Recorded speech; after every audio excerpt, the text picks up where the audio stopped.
This is Anna. She witnessed a bank robbery yesterday. The robber got away, and now the police are looking for him. Since Anna was a witness, she went to report what she saw to the police. She goes to the police to give a report and is shown suspects. She identifies this man as the man who robbed the bank, and he is arrested. A few months later, the police find evidence that the suspect Anna identified is not the perpetrator, who is actually this man. What happened? Why did Anna identify the wrong man? Eyewitness testimony is not always credible, and many things can affect its accuracy.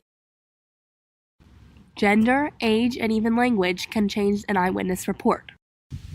For example, this man may be more confident in his testimony but may have incorrect details, while this woman may not be as confident but will most likely have a more accurate testimony, according to Igor Ara.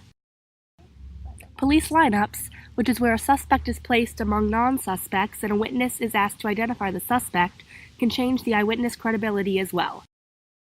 Research from the Annual Review of Psychology shows that, quote, when the lineup does not contain the culprit, young children and the elderly commit mistaken identifications more often than young adults, end quote. When comparing eyewitness accounts of English and Spanish speakers, research from the Psychonomic Society shows that, quote, English and Spanish speakers described intentional events like a robbery similarly, but had different descriptions of accidental events, such as a car accident, end quote. The type of police lineup can affect the testimony of eyewitnesses, too. According to the Annual Review of Psychology, a witness who identifies an innocent lineup member in a lineup without the suspect may have identified the correct suspect if they had been present in the lineup. The initial confidence of the witness has been used to determine the accuracy of their testimony as well, using signs such as detail and recollection, confidence of decisions, and speed of decisions, according to John Wickstead.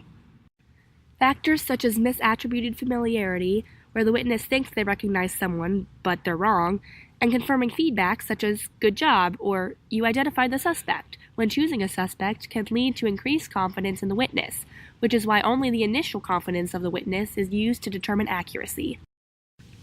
Researchers are trying to solve the issue of false eyewitness identifications using a variety of different techniques.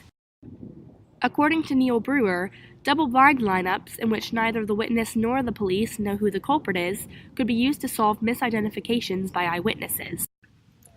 Between factors such as gender, age, language, and even memory, eyewitness testimony can be malleable.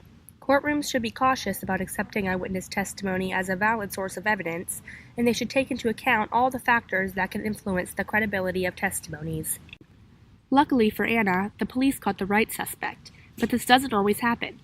Too many men and women have lost years of their lives over false identifications for innocent people to continue being locked up based on incorrect eyewitness identification.